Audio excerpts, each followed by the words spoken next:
Good morning students. आज आपका Hindi second में चैप्टर 10 है क्रिया। तो क्रिया किसे कहते हैं? सबसे पहले आज हम ये पढ़ेंगे किसी भी कार्य का करना या होना क्रिया कहलाता है। देखिए बच्चों, पढ़िए और समझिए। नेहा सुबह जब स्कूल में चढ़ी तो उसने देखा कि सभी बच्चे अपनी सीट पर बैठे हैं। अध्यापिका उनकी हाजिरी ले रही है। कुछ बच्चे किताब पढ़ रहे हैं। नेहा की सहेली सो रही है। एक लड़का सेब खा रहा है। कुछ बच्चे आपस में बातें कर रहे हैं। वह भी अपनी सहेली के पास जाकर बैठ गई। तो इसमें क्या है, जितने भी रंगीन शब्द हैं, शब्दों से किसी न किसी काम के होने या करने का पता चल रहा है। जैसे चढ़ी, देखा, बैठे, पढ़े, सो आदि कम आदि सभी काम है। काम करना या होना बताने वाले शब्द ही क्रिया कहलाते हैं। किसी भी कार्य का करना या होना क्रिया कहलाता है। ठीक है बच्चों। तो क्रिया के बिना वाक्य अधूरे होते हैं। जैसे देखिए आपकी बुक में है, मैंने पत्र, ये कोई वाक्य नहीं हुआ, अधूरा है क्योंकि इसमें क्रिया नहीं लगी है। माताजी बाजार, तो ये भी अधूरा है क्योंकि इसमें भी कोई क्रिया नहीं लगी है। तो क्रिया के बिना ऊपर लिखे वाक्य अधूरे हैं। अब इन्हें हम क्रिया लगा के बनाएंगे तो क्या होगा? मैंने पत्र लिख लिया। माताजी बाजार जा रही हैं। तो लिख लिया और जा रही हैं, ये क्या है? क्रिया है। तो वाक्य क्रिया लग के पूरा बन गया।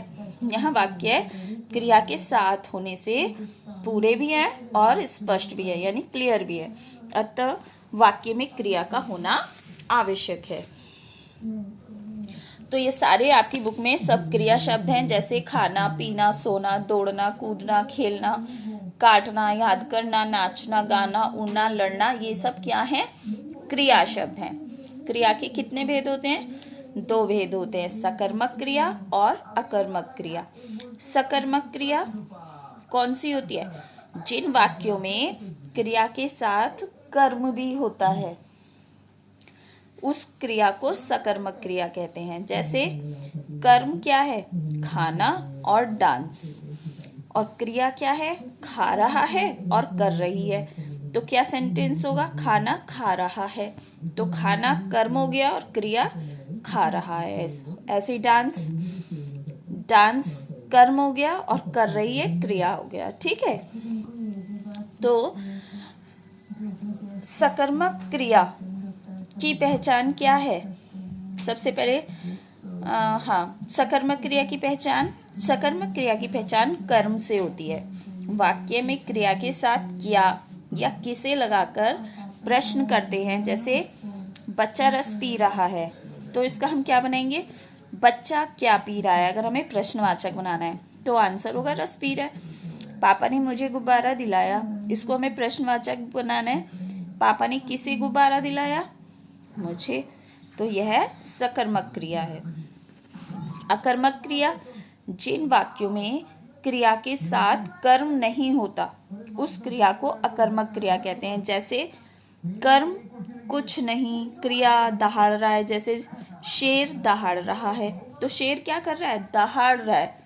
कर्म कुछ नहीं कर रहा है ना, कर्म है दहाड़ शेर, लेकिन क्रिया कुछ नहीं लग रही है इसमें, तो ये अकर्मक क्रिया है। अकर्मक क्रिया की पहचान, वाक्य में अकर्मक क्रिया की पहचान करने के लिए क्या लगाकर प्रश्न करते हैं। यदि उत्तर ना मिले तो वह अकर्मक क्रिया। जैसे रीना नाच रही है। क्या कर रही है? नाच रही है। तो ये क्या है? अकर्मक क्रिया है?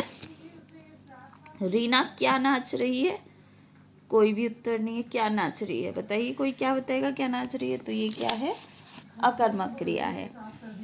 तो एक बार और रिवाइज कर देते हैं। मेन चीजें, किसी काम का करना या होना क्रिया कहलाता है। क्रिया के 2 भेद होते हैं, सकर्मक क्रिया और अकर्मक क्रिया। जहाँ क्रिया के साथ कर्म पाया जाए वहाँ सकर्मक क्रिया होती है। जहाँ केवल कर्ता और क्रिया होते हैं तथा कर्म न पाया जाए वहाँ अकर्मक क्रिया होती है। ठीक है। इसके बाद आती है आपकी बुक एक्सरसाइज। ये सब आपको फिल करनी है।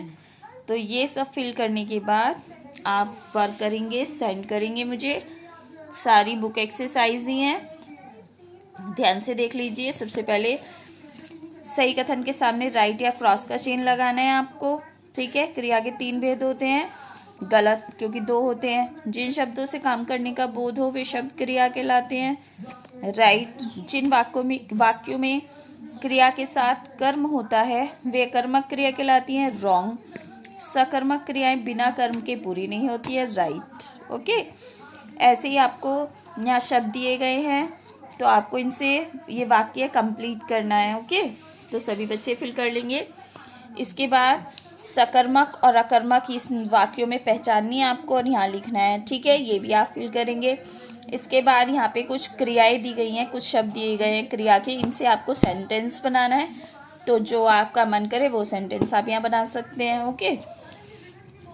इसके बाद ये वाली एक्सरसाइज आपको खुद करनी है। क्या लिखना है इसमें, आपको हेडिंग पढ़ा है, देखिए स्कूल में आप क्या क्या कार्य सीखते हो, 10 कार्यों की सूची बनाओ। तो जो भी आप स्कूल में सीखते हो वो आपको यहाँ लिखने हैं। ये आप अपने आप फिल करेंगे और करने के बाद चेक करने के लिए सेंड करेंगे, ठीक है बच्चों। तो इतना काम आपको करना है और चेक करने के लिए सेंड करना है, ओके। Good day.